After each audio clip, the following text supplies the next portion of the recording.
I love Westworld. It's a high-concept sci-fi show that blends genres and offers up all kinds of mind-bending twists and turns. Until now, we've spent all our time in the park, with the hosts as our protagonists. Finally, in the third season, we get to see the real world. I want to take a look at the cold open of the episode, what some may say was a rather blasé start to an epic season. While it might not have been the most exciting 5 minutes in Westworld history, it's worth looking at the way the showrunners chose to open. Not just the episode, but the entire season.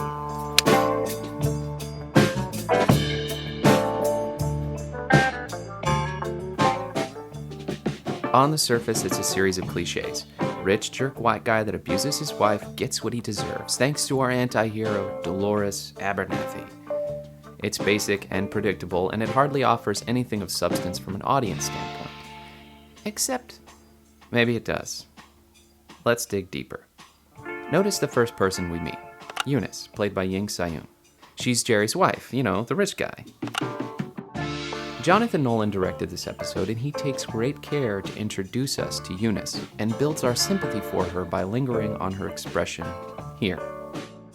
Notice how the first scene ends, with Eunice walking away and the camera dipping below the pool as we see Jerry alone in the background with his golf club. Nolan has already shown us the smoking gun. He's already established where Jerry will meet his end. He's introduced us to new tech, and he's told us about Insight.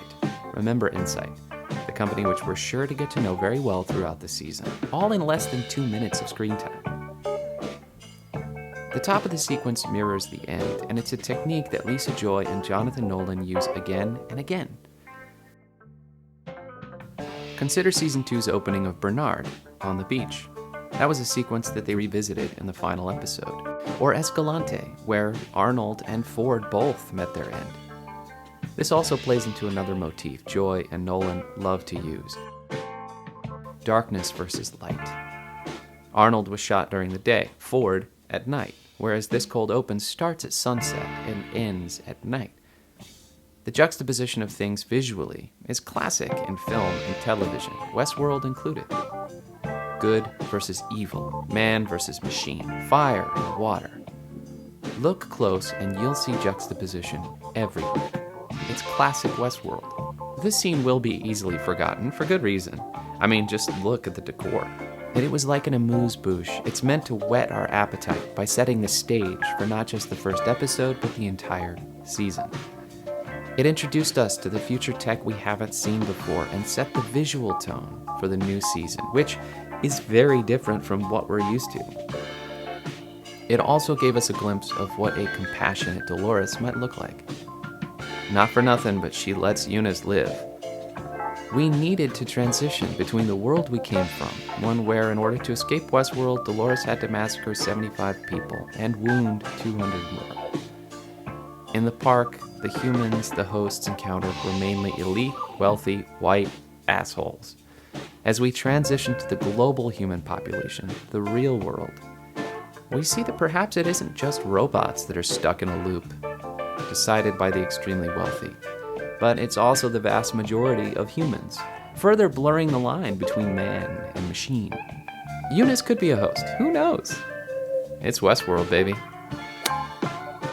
Westworld is a show we can get lost in. As we move forward through this season, people like myself will be analyzing each and every detail for clues, because theory crafting is fun. And with a show this detailed, it's also worthwhile. Now, I'm thankful to HBO, the showrunners, the entire cast and crew, the production design. Yes, the production design. And the casting department. This ensemble is my favorite on television. I'm curating this channel for Westworld fans like myself. I just want to give you great content that might provide inspiration for those social distancing FaceTime calls with your friends. On that note, I recently lost my job because of the COVID-19 pandemic. That's why I have time to make these videos, because I've got nothing else to do. I'm stuck at home and I'm out of work. If you like this video, please hit the like and subscribe buttons to help me reach 1,000 subs. If you would like to say thank you by sending me a tip, I used to work as a waiter at a restaurant and I'm familiar with tipping. Please find me on Venmo here. Thanks for watching and stay safe out there.